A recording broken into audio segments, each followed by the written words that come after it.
হরে কৃষ্ণ, রাধে রাধে। মৌমিতা পরিবারে আপনাদেরকে জানাই অনেক অনেক শুভেচ্ছা ও অভিনন্দন। আজকের আলোচ্য বিষয়টি হচ্ছে রমা একাদশী। রমা একাদশীর মাহাত্ম্য পাঠ। শ্রোতা বন্ধুরা, আপনারা সকলেই একটু মনোযোগ সহকারে এই ব্রত মাহাত্ম্য পাঠ শ্রবণ করুন। আপনাদের কিন্তু এই ব্রত মাহাত্ম্য পাঠ অনেক ভালো লাগবে এবং শেষে জানিয়ে দেওয়া হবে পারণের সময়। আজ এই একাদশীর ব্রতের সাথে সাথে ব্রত মাহাত্ম্য অবশ্যই পাঠ এবং শ্রবণ করুন, তবেই আপনার একাদশী সম্পূর্ণ হবেই। তাহলেই এবার শুরু করা যাক একাদশীর ব্রত মাহাত্ম্য পাঠ। রমা একাদশী। মহারাজ যুধিষ্ঠিরের পরিপ্রশ্নে ভগবান শ্রীকৃষ্ণ বলেছিলেন, এই একাদশীর নাম রমা একাদশী। পুরাকালে মহারাজ মুচুকুন্দ নামে এক সুপ্রসিদ্ধ কৃষ্ণভক্ত রাজা ছিলেন। সেই রাজার দেবরাজ ইন্দ্রের সঙ্গে মিত্রতা ছিল। বরুণ, কুবের, যম ও বিভীষণাদের সঙ্গেও তার মিত্রতা ছিল। রাজা সর্বদা সত্য কথা বলতেন, ধর্ম শাসনের মধ্যেও রাজ্য পালন করতেন। ওই রাজার একটিমাত্র কন্যা ছিল, পূর্ণ নদী চন্দ্রভাগার নামানুসারে মেয়েটির নাম রাখা হয় চন্দ্রভাগা। মহারাজ মুচুকুন্দ তার কন্যাটিকে রাজা চন্দ্রসেনের পুত্র শোভনের সঙ্গে বিবাহ দেন।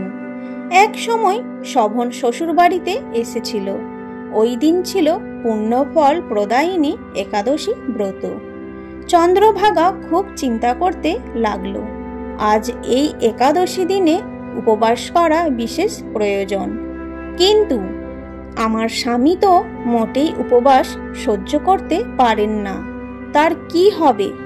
আমার বাবার শাসন ব্যবস্থা খুবই কঠোর, রাজ্যের সর্বত্রই নাগরা পিটিয়ে বলেছেন, আমার এই রাজ্য প্রত্যেকেরই একাদশী ব্রত পালন করতে হবে, অন্যথায় প্রাণদণ্ড অথবা রাজ্য থেকে বহিষ্কৃত করা হবে। চন্দ্রভাগা তার স্বামী শোভনকে বলল, হে স্বামী, আমার পিতার গৃহেতে অনেক হাতি, ঘোড়া, গরু, কুকুর, বিড়াল, যা কিছু গৃহপালিত পশু পর্যন্ত একাদশীতে অন্নভোজন করে না, সুতরাং আজ তোমাকেও উপবাস করতে হবে, না হয় অন্যত্র চলে যেতে হবে। তখন শোভন বলল, হে বরাননে, তুমি সত্যই বলেছ, আমারও ইচ্ছা আমি এই ব্রত করব। কত দরিদ্র দুঃখী তো অনাহারে দিন কাটায়, তারাও তো বেঁচে থাকে। শোভন সমস্ত দিন উপবাস থেকে রাত্রে খুব দুর্বল হয়ে পড়ল। রাত্র কেটে গেল, কিন্তু পরদিন সূর্যোদয়ের সময় তার মৃত্যু হল। মুচুকুন্দ রাজা সুগন্ধি চন্দন কাষ্ঠ দ্বারা রাজকীয় সম্মানে শোভনের অন্ত্যেষ্টিক্রিয়া সমাপন করলেন। পিতার আদেশে চন্দ্রভাগা স্বামীর চিতাতে আত্মাহুতি না করে তার পারলৌকিক ক্রিয়ার সমাপনান্তে পিতৃগৃহে বাস করতে লাগল। হে রাজন, কার্তিক মাসে কৃষ্ণপক্ষিয়া এই রমা একাদশী ব্রত পালনে শোভন মন্দরাচল গিরিজ সুন্দর দেবপুরে রাজা হয়েছিল। বহুবিধ রত্নমণি রচিত স্ফটিক খচিত রাজপ্রাসাদে বাস করতে লাগলো। কত অপ্সরা গন্ধর্ব সেবিত হয়ে রাজা শোভন তথা ইন্দ্রসম শোভা পেয়েছিল। একদা সমশর্মা নামে এক ব্রাহ্মণ তীর্থ পর্যটন করতে করতে মন্দরাচল গিরি শিখরে উপস্থিত হলেন। তথায় মুচুকুন্দ রাজার জামাতাকে দেখতে পেয়ে ব্রাহ্মণ তার নিকটে গেলে রাজা শোভন সসম্ভ্রমে ব্রাহ্মণকে নমস্কার পূর্বক জিজ্ঞাসা করল, হে ব্রাহ্মণ শ্রেষ্ঠ, আমার শ্বশুর রাজা মুচুকুন্দ, ভার্যা চন্দ্রভাগা ও নগরবাসী সকলে কুশলে আছেন তো? একে একে ব্রাহ্মণ মুখে সকলের প্রশংসা ও কুশল বার্তা শুনে রাজা শোভন বড়ই আনন্দিত হল। ব্রাহ্মণ বললেন, হে শোভন, তুমি কি রূপে এখানে এই বিশাল রাজত্ব পেলে? শোভন বলল, আমি রমা একাদশী ব্রত পালন করে অনাহারে ভগবৎ স্মরণপূর্বক পরদিবসে সূর্যোদয়কালে মারা গিয়েছিলাম। ব্রতের পুণ্য প্রভাবে এই সুন্দর নগরী পেয়েছি। তবে এই নগরী নাশবান, অবশ্যম্ভাবী, চিরকাল তো এখানে থাকা সম্ভব নয়। আপনাদের দেশের রাজা মুচুকুন্দ, তিনি আমার শ্বশুর। তার কন্যা পরমা সুন্দরী চন্দ্রভাগাকে আপনি একটু দয়া করে এই কথাগুলি জানিয়ে দিলে ধন্য হব। ব্রাহ্মণ তথাস্তু বলে বিদায় নিলেন। অল্প দিনের মধ্যে ব্রাহ্মণ সমশর্মা মুচুকুন্দপুরের রাজকন্যা চন্দ্রভাগার নিকট সব বৃত্তান্ত খুলে বললেন। চন্দ্রভাগা শুনে আনন্দে উৎফুল্লিত নয়নে অশ্রু বিসর্জনপূর্বক বলল, হে ব্রাহ্মণ শ্রেষ্ঠ, আপনার কথা আমার নিকট স্বপ্নবৎ বলে মনে হচ্ছে। ব্রাহ্মণ বললেন, হে পুত্রী, আমি সত্যই বলছি, স্বচক্ষে তোমার পতি শোভনকে দেখে এসেছি। সে আমায় বলল কি করলে তার নগর স্থিরকৃত হয়, সেই উপায় বিধান করতে বলেছে।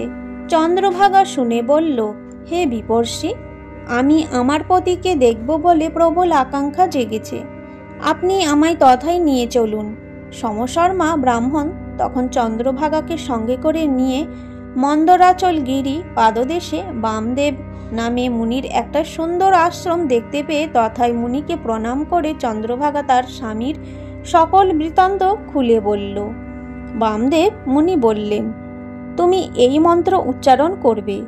এই বেদ মন্ত্র প্রভাবে ও পূর্বের একাদশী ব্রত পালন প্রভাবে তোমার এক দিব্য শরীর লাভ হবে। দিব্য শরীরের দিব্য গতিবেগে তোমার পতির নিকট পৌঁছে যাবে।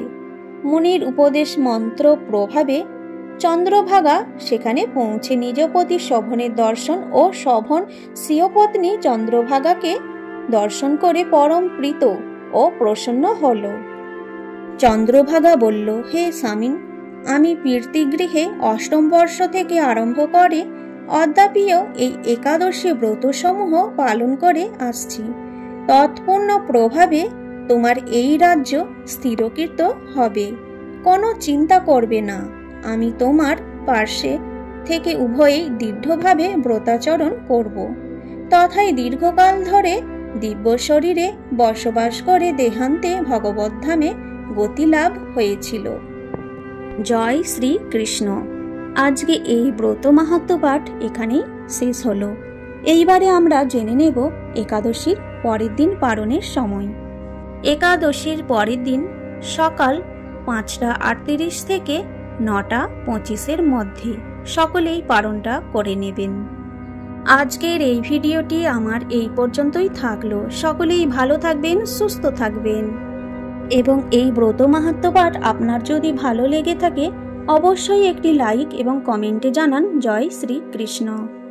আপনি যদি আমার এই চ্যানেলের নতুন বন্ধু হয়ে থাকেন, চ্যানেলটিকে সাবস্ক্রাইব করে পাশে থাকা বেল আইকনটি ক্লিক করে রাখুন, যাতে আমার সমস্ত রকম ভিডিও কিন্তু আপনি খুব সহজেই পেয়ে যাবেন।